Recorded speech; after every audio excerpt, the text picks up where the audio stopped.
सतनाम वाहिगुरु साहिब जीओ। Coat पराध हमारे खंडो,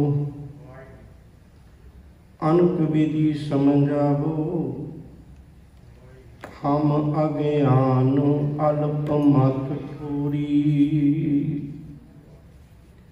तुम आपन बिरद रखावो। हम अज्ञान अल्प मत थोरी, तुम आपन बिरद रखावो।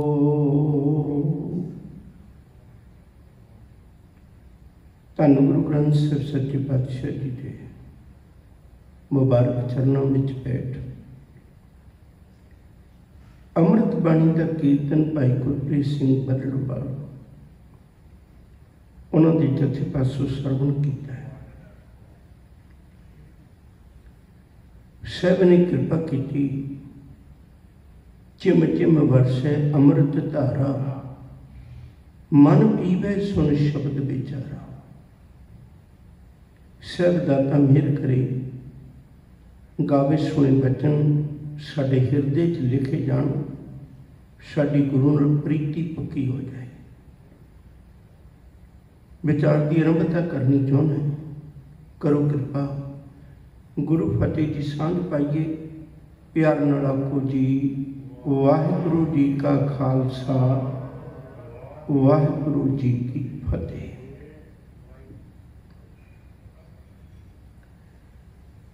कुछ एक कविता दियां काव्य रूप दियां लाइनां ने, पहले मैं तुहाडे नाल बहुत साझियां करन लगा। विद्वान दी कलम ने बहुत वधिया लिखिया। काल लला दे देश दा खोया पहली मां। इहदे अर्थ आपां अगे जाके करांगे। हिस्सा छटा मनाए कै जल नहरो दीना, फिरौन कोए लला ने उस लला ने अपने वलों बागी होके मलिया, अपने वलों बागी होके मन विच विचार बनाई, रण मंडिया हीला। कहते उन्हें बागी होके अपने वलों ते जिहड़ी गल बैठ के करन वाली सी वो जंग के मैदान में चला गया। मैं एक बार फिर दोहराना, काल लला दे देश दा खोया पहली मां, हिस्सा छटा मनाए कै, हिस्सा छटा मनाए कै जल नहरो दीना। फिरौन कोए लला ने रण मंडिया सीमा, पेड़ दोहों दिश मचिया, पेड़ दोहों दिश मचिया, सट पई अजीमा, सिर धड़ डिगे खेत जो, वाहन जो धीमा, सिर धड़ डिगे खेत विच जो वाहन धीमा। देख मारे लला पहलीम दे रण माहे वसीमा। ये पंक्तियां आपां लाइनां क्यों पढ़ियां ने? ये गुरु ग्रंथ साहिब दे विच एक गाथा बयान करदियां ने। इहदा पिछोकड़ बहुत प्यारा है। किसे वेले वक्त सी, धन गुरु अर्जन साहिब सच्चे पातशाह जी महाराज ने जदों गुरु ग्रंथ साहिब जी की संपादना की, मैं रोज़ तुहाडे नाल जिक्र करता आ रहा, उहदे 22 अंकित कीतियां। 22 दे विचों 9 वारां वो ने जिन्हां नूं किसी धुनी उत्ते गाउण दा हुक्म है। ये वडहंस राग की वार है, धन गुरु रामदास साहब सच्चे पातशाह जी। इनू गुरु अर्जन साहब सच्चे पातशाह जी महाराज ने, गुरु रामदास जी के पुत्र ने इनू इस धुनी ते गाउण दा हुक्म कीता है। उस वेले ये धुनी लोकां च बड़ी मकबूल सी, बड़ी प्रसिद्ध सी। उदों ये सारा कुछ वापरिया ते लोकां ने, ढाडियां ने वार गाई। ते इस वार दा पिछोकड़ की है? एक काव्य रूप दीयां लाइनां दा पिछोकड़ की है? कांगड़े दे इलाके विच दो बहुत बड़े अमीर पुरख रहिंदे सन, राजे सन। एक दा नाम सी लल्ला, एक दा नाम सी पहलीमा। दोनों की दोस्ती बड़ी गूढ़ी सी, बड़ा प्यार सी।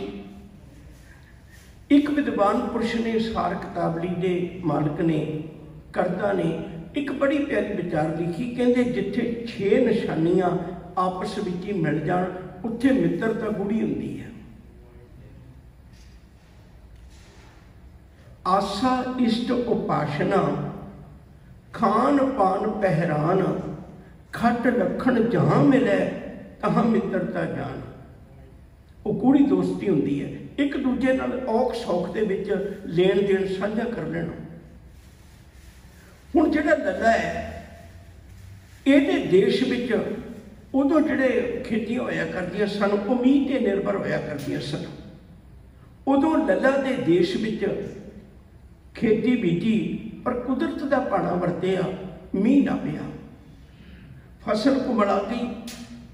कुमलाई हुई फसल विचों अगे अनाज की प्राप्ति का जिहड़ा वो मन में विश्वास सी, वो डावाडोल हो गया। तो हुण विचार बनी पई, किसी तरह जे इवें सारे देश में अनाज ना होया तो काल पै जाएगा। उदों स्टोर करने का भी एडा वधिया ढंग नहीं सी हुंदा जिन्ना मनुख अनाज अज स्टोर कर लेंगे।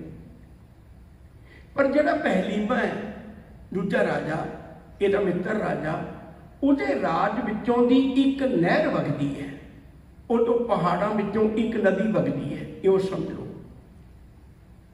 क्योंकि उदों जिहड़े लोग सन ना, वो जिवें 22 धार दे राजे, उन्होंने असीं 22 धार दे राजे क्यों कहने, पहाड़ी राजे क्यों नहीं कहते? वो जिहड़ियां पहाड़ विचों पानी दीयां वगदियां नदियां सी, ਉਹਦੇ ਵਿਚਕਾਰਲੇ इलाके ਨੂੰ धार ਕਹਿੰਦੇ सन।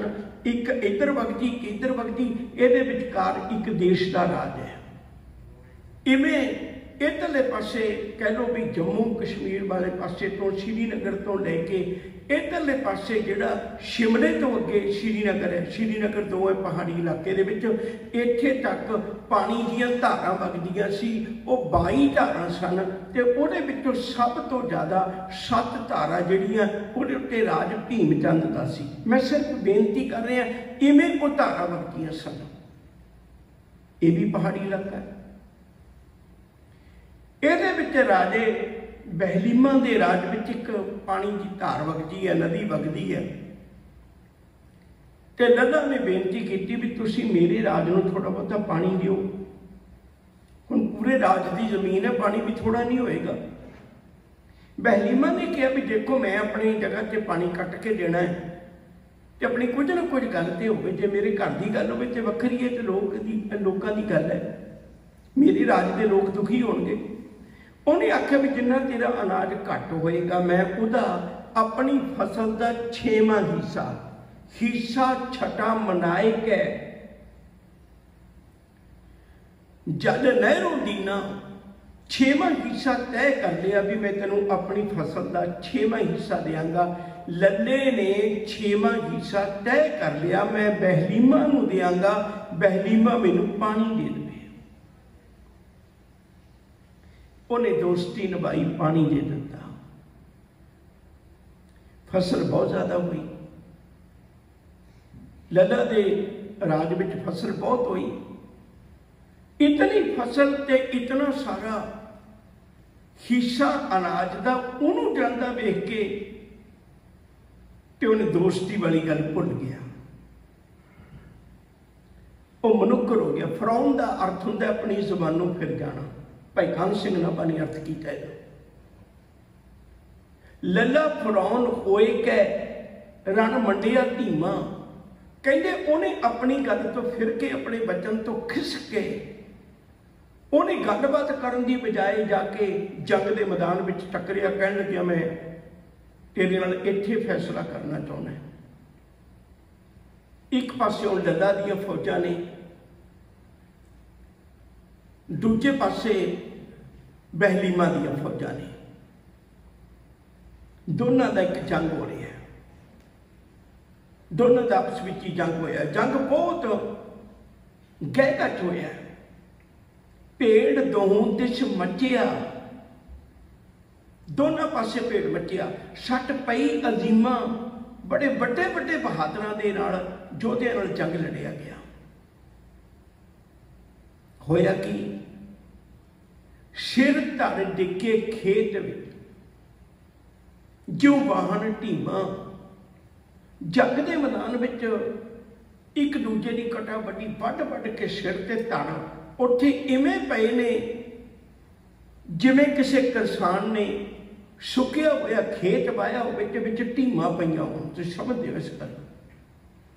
इवें दी कटा बड़ी हुई। वक्त आया, मैं हर रोज़ तुहाडे नाल सांझ पा रहा है इन्हां वारां दीयां धुनियां दी।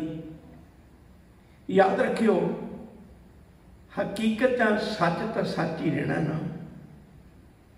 मैं रोज़ बेनती करना, कूड़ निखुट्टे नानका ओढ़ सच रही। इस गल कोई दो रामा नहीं। कूड़ कुछ समा भरम के कपड़े पा के दुनिया में अपना प्रभाव बना लेंदा है, पर जदों वो उतरदा बाणा हुंदा, ਉਹਦਾ ਪਰਦਾ उतरदा, भरम उतरदा, भाव असलीयत नंगी हुंदी है, असलीयत प्रगट हुंदी है। फिर जय जयकार असलीयत ही होया करदी है। कूड़ नूं कोई विहड़े नहीं अपने थां देंदा, उहदे नाल कदे कोई मुहब्बत नहीं करता। अपनी गल तो मुकर जाना यह अकिरतकड़ बंदे का काम है। बड़ी प्यारी विचार अज की ये सानू सिक्ख्या देगी। अखीर च जाके मैं गल करना, हमेशा ये गल चेता रखनी चाहिए है, जिन्हें मेरे ते कोई परोपकार किया उन्होंने चेते रखना चाहिए। एक भाई गुरदास जी का बोल मेरा ख्याल तुहानू सारिਆਂ ਨੂੰ याद होएगा, मैं थोड़ा जिहा तुहाडे ख्याल में रखना चाहना है। भाई साहब ने बड़ा प्यारा बोल बख्शिश किया है। वो कहते ना जिस भारे पर्वतां आसमान कहांदे, धरती नहीं कदे भार महसूस करती उन्हां पर्वतां दा जिहड़े देखण नूं आसमान नाल खह रहे ने। ना जिस भारे पर्वतां आसमान कहांदे, ना जिस भारे कोट गढ़ घर बाहर दसंदे। अमीर लोगों के बड़े बड़े बड़े घर होंदे ने, कह लगे एडे बड़े बड़े घर देख के भी धरती जिहड़ी है ना वो ये नहीं महसूस करती भी मेरे ते भार है। ना जिस भारे सायरा नदवा बहांदे, किन्ने पानी के बहन वगदे ने। सियाने कहंदे ने भी 3 हिस्से पानी है, सिर्फ एको ही हिस्सा धरती लगी है। और 3 हिस्से वजन चुक के भी धरती नहीं महसूस करती मेरे ते भार है। ना जिस भारे तरवरां फल सुफल फुलंदे। बड़ी प्यारी विचार है। कहते धरती वो कदे भी भार महसूस नहीं करती दरख्तों का, कदे दरख्तों की वो गल नहीं। कहते जदों उन्होंने फल लग जाता है, दरख्त दीयां टाहनियां भी कई बारी भार नाल टुट जांदियां ने, इन्ना भार होने के बावजूद भी। पर धरती नहीं कहती भी दरख्तों का भार वध गया तो मेरे को झलिया नहीं जाता। ना जिस भारे तरवरां फल सुफल फुलंदे, ना जिस भारे जी जंत अणगणत परंदे। वो लोग ते चिंतित हो जाते हैं भी आबादी बढ़ गई है संसार की, पर धरती नहीं कहती भी मेरे विहड़े च थां घट गई है। वो नहीं कहती, वो तो संभाल लेंदी है जितने भी जीव ने। ना जिस भारे जी जंत अणगणत परंदे। धरती नूं पुछिए तेनों किसी का भार नहीं लगता, कहती नहीं एक का भार नहीं मेरे को चुकिया जाता, बाकिया का भार मैं चुक लेनी है। वो कौन है? कहती वो है अकिरत कण। भारी भोए अकिरत कण मंदी हूं मंदे। अकिरत कण का भार नहीं चुकिया जाता। याद रखियो, मैं बेनती करा, साडे चले जाने तो बाद भी साडे कर्मां की चर्चा होनी है। इतिहास के पन्ने फुल के वेखियो, जितने भी लोगों की चर्चा वो सिर्फ कम्मां की चर्चा है, कम की चर्चा है। मुड़ के कोई नहीं याद रखता किहदा कद किन्ने फुट सी, किहदा कद किन्ने किहड़े घराने विचों सी। लोकां याद रखना है, नेकी करन वालियां नूं लोकां ने नेक कहना है, माड़े कर्म करन वालियां नूं लोकां माड़े कहना है। मनुख ते लंघ जाता है पर उहदियां पैड़ां बहुत लंबा समा धरती ते छपियां रह जांदियां ने।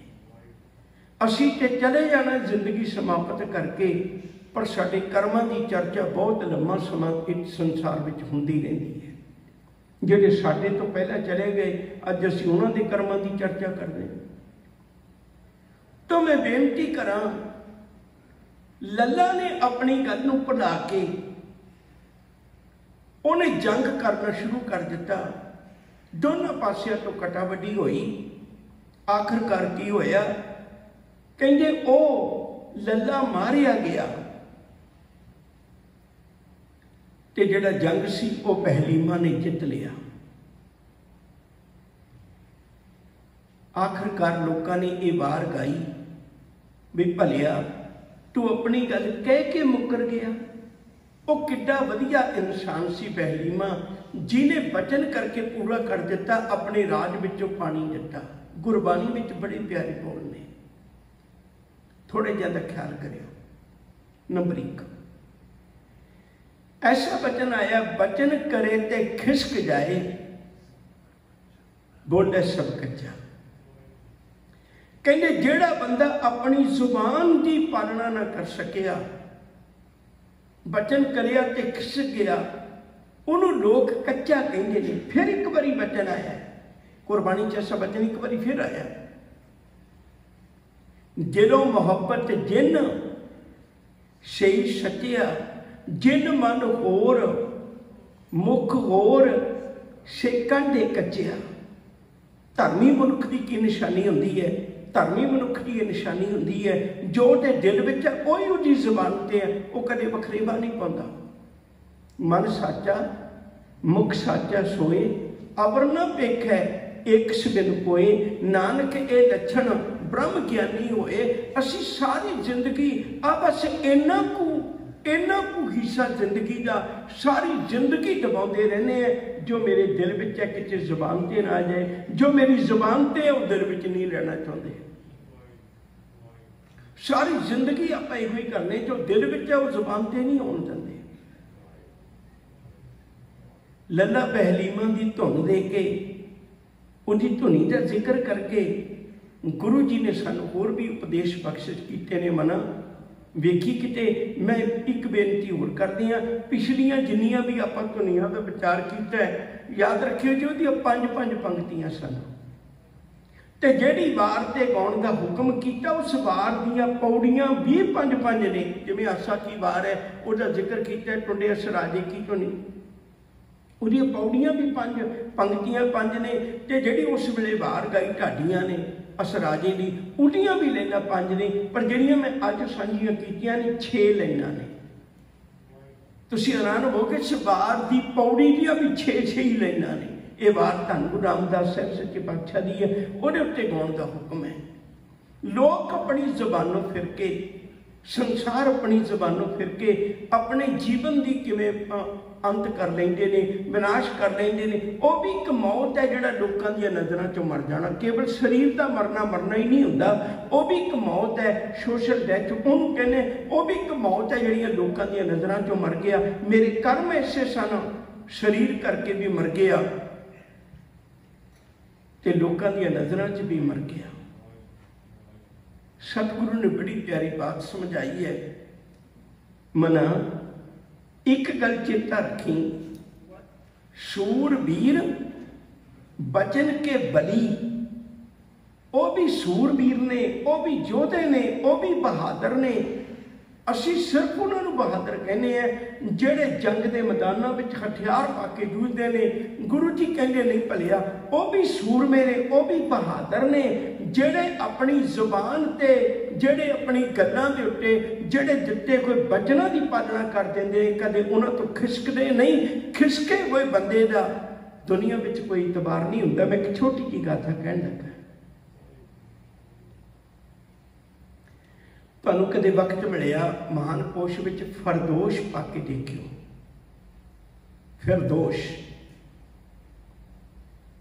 ਫਿਰਦੋਸ਼ ਇੱਕ ਤੂਸ ਇਲਾਕੇ ਦਾ ਬਹੁਤ ਵੱਡਾ ਸਿਆਣਾ ਦਾਨਾ ਲਖਾਰੀ ਸੀ। ਕਾਵਿ ਰੂਪ ਦੀ ਬੜੀ ਮੁਹਾਰਤ ਸੀ ਉਹਦੀ। ਉਹ ਮਹਿਮੂਦ ਗਜ਼ਨਵੀ ਦੇ ਰਾਜ ਵਿੱਚ ਰਹਿੰਦਾ ਸੀ। याद रखो जो सारे राजे महाराजे ऐसे विद्वानों को रखते सन जिमें अकबर के दरबार में 9 रतन सन। तानसेन भी एक रतन सी, गल लंबी ना हो जाए। फरदोश को महमूद गजनवी ने रखा होया सी, बड़ी मुहारत सी उहदी काव्य रूप ते। एक बारी उहदी कविता तो खुश होके महमूद गजनवी ने उन्होंने गल कही, कहन लगे सजना तू मेरे बारे च लिख। एक पल में रुकन लगा। तुहानू किते वक्त मिलिया प्रोफैसर प्यारा सिंह की किताब लिखी दरबारी रतन, बड़ी पढ़न योग है, खास करके ढाडी ते कविशरां दी खास। गुरु साहब के दरबार में किवें कवि रहिंदे सन, किवें ढाडी रहिंदे सन, किवें वो लोग रहिंदे सन जिहड़े विद्वता के माहर ने, जिन्हां दे अखरां च जान है, जिन्हां दे अखर कुछ समाज नूं सेध दिंदे ने। ते तुसीं हैरान होवोगे ये सारे बहुते कवि 99% कवि वो सन जिहड़े उस वक्त के राजे के सताए हुए औरंगजेब के सताए हुए गुरु की शरण में आए सन भी तेरे घर आज़ादी है, तेरे घर गल कहण की आज़ादी है। इसलिए हजूर ने एक वचन भी आख्या होया, ये साचा सोहिला सच्चे कर गावो। ताई गुरु जी ने नाल नाल गुरुद्वारे बनाए सन भी ये सच्चा सोहिला है, सच्चे के घर गाया जाना। झूठ दे घर वालियां ने सानू सच का सोहिला नहीं गाउण देना। मैं अपनी गल पर चलना क्यों ना राजियां नूं अपनी गल्लां लिखवाउण दा, अपनी तारीफ का बड़ा चाह हुंदा सी। सारे उन्होंने कवि जहो जे ढाडी रखे होंगे सन जेड़े राजियां की तारीफ में बहुत कुछ कहते सन। इवें फरदोश भी सी महमूद गजनवी के कोल, वो भी बड़ा कुछ कहता सी। एक बारी बड़ा खुश होया महमूद गजनवी, उन्होंने कहन लगे सजना तू मेरे सारे परिवार की गाथा लिख, काव्य रूप के बना के लिख, ते तू जिन्ने शेर बना के लैके आएगा मैं तेनू एक शेर की एक मोहर देंगा। उन्हें आख्या ठीक है। जोड़े कलाकार लोग होंगे ने ना वो बहुते पैसों से खुश नहीं होंगे, मैंने माफ़ करियो, मेरे वर्गियां की गल ना करियो। वो बहुते पैसों से खुश नहीं होंगे, वो खुश होंगे ने जो उन्होंने कला का मुल पैंदा है, उदों खुश होंगे ने। फरदोश ने करीब बहुत लंबेरा समा कई सालों बधी ला के एक शाहनामा लिख के लेके आया। तुहानू वक्त मिलिया दिल्ली के लाल किले चो अज भी शाहनामा पिया होया, उस लाइब्रेरी च पिया। जे उन्हें शाहनामा लिख के लिया तो शाहनामे के शेर हो गए 60,000। 60,000 शेरां का थत्था लेके जदों आया महमूद गजनवी ने देखा, पढ़िया सुनिया सारा बेचारे बड़ा खुश होया। पर जान लग्या कह लग्या बई मैं 60,000 मोहरा नहीं देनी, मैं 60,000 रजत पणों तो कहते सन, मैं 60,000 रुपये देंगा तेन। फरदोश ने सादा बदी ला के लिखा सी, उहदा दिल कुमला गया, कह लग्या भलिया मैं 60,000 रुपये भी नहीं लेने, तू किहड़ी गल विच लग्या रहा, तू नहीं विचार कर सकिया मैं कहना की चाहुंदा, तू किहड़ी गल ते लग्या रहा, तू पैसे नाल ही तोलदा रहा, मेरी कला की तोहीन की है। वो छड्ड के चला गया ते जांदा होया वो अखीर में शाहनामे जे ले गया भी इहदा पहला सारा परिवार ते बहुत वधिया सी, पर महमूद गजनवी बहुत घटिया बंदा है। जदों दे अर्थ बाकी विद्वानां ने करके दसे तो बड़ा पछताया भी मैं बड़ी वड्डी गलती कर ली। तो उन्हें उस वेले प्रबंध किया, कुछ बंदे लेके तूस नगर भेजे भी जाओ फिरदौस नूं ये 60,000 मोहरां दे के आओ, मैं गलती कर ली। हुण जदों उत्थे गए बचन तो खिस गया जी, जदों उत्थे गए तो उन्होंने फिरदौस का घर नहीं लभदा। उन्हें सोचा एक अचानक पिंड चों अर्थी निकल रही सी, उन्हें सोचा पिंड के बहुते लोग इहदे नाल ने जानते ने, सारे पिंड वाले जानते ही होंदे ने एक दूजे नूं, इन्हां कोल पुछ लेने। उन्हें किसी सियाणे बजुर्ग नूं पुछया, कहण लगे सी फिरदौस नूं मिलना। कहण लगे क्यों? कहण लगे महमूद गजनवी राजे कोलों आए हैं, उन्हें बड़ी बारी तुहानूं पता होवेगा सोमनाथ मंदिर लुटिया। कहण लगे भी असीं उहदे कोलों आए हैं। उन्हें आखिया राजे कोलों आया कोई जरूरी काम होएगा। कहण लग्या जिहड़ा अर्थी ते जा रहा फिरदौस ही है। उन्हें मत्थे हथ मारिया। उहदी लड़की ने कहा भी ना भलिया असीं पैसा नहीं लेना, तो मेरे बाप की कला की तोहीन की है। फिर नगर के कुछ लोगों ने इकट्ठे होकर गल कही भी चलो ओह ते चढ़ाई कर गए है तो उहदी जगह से कोई यादगार बनाई जा सकती है, नगर का भला हो सकता है। उन्हें राजिया ने तो मुकर ही जाना होंदा है। तो उदों तो लेके लोग फिरदौस की उदाहरण दिंदे ने भी किड्डे वड्डे राजे महाराजे भी अपनी कीती कोई जबान तो फिर जाते हैं। लल्ला ते बहलीमा की धुन उहदे ते तां सतगुरु जी ने गाउण दी ये ताकीद की। ये वार उस वेले बड़ी गाई गई, ढाडियां ने बहुत गाई, बड़ी मकबूल हुई सी ये वार। ते गुरु अर्जन पातशाह जी के कन्नी भी ये वार पई होएगी, तां ही तां उन्हां तक ये गल पहुंची भी बड़े लोगों की जबान ते चंगे लोगों की साथ विच बैठ के सियाणे लोगों के महफिल विच बैठ के ढाडी ये वार गाउंदे ने। लल्ला ते बहलीमा की बड़हंस की वार, महला चौथा, लल्ला बहलीमा की धुन गावनी। उहदे उत्ते गाउण दा हुक्म गुरु रामदास जी की वार नूं है, जिहदा मैं काव्य रूप पहला पढ़िया सी। इवें एक बहलीमा एक लल्ला है, ते बहलीमा दे राज का पानी लेके लल्ला ने अपनी खेती पैदा की, पर 6वां हिस्सा देना प्रवान किया। जदों फसल हुई तो अपनी गल तो मनुकर हो गया। तो जदों वो बहलीमा ने अपनी दोस्ती का वास्ता पाया भी तेनों इन्नी एक गल पिछे बिगाड़नी नहीं चाहिए, तो वह सगों जंग के मैदान में उतर आया। तो दोनों पासियों तो गह गच जंग होया, जिहदे विचों लल्ला मारिया गया, बहलीमा जित गया। तो लोगों ने उसकी नेकी की वार गाई, उहदे चंगियाईपण की वार गाई भी भलिया तू चंगा काम कीता सी, लल्ला ने माड़ा काम कीता सी, ते उन्हें अपनी जबान तो नहीं सी करना चाहिए। एक राजा होके भी नीयत का मंगता बन गया। तो इस वार के उत्ते गाउण लई सतगुरु जी ने सानू ताकीद की हुई है। गुरु कृपा करे किते असीं चंगियाइयां अपने जीवन के पल्ले बन लीए, बुराइयां का त्याग कर दईए, फिर सानू गुरु दीयां खुशियां प्राप्त हो जाणगियां। इतनी बेनतियां कबूल करियो, भुल्ला चुकां दी खिमा। आउण वाले दिनां दे विच गुरु हरगोबिंद साहिब सच्चे पातशाह दे पावन उन्हां दी जीवन की भी आपां विचार करांगे। जिहड़ियां धुनियां रह गईयां वो अगे नाल साझीआं करदा रहांगा। प्यार नाल आखो जी वाहिगुरू जी का खालसा, वाहिगुरू जी की फतेह।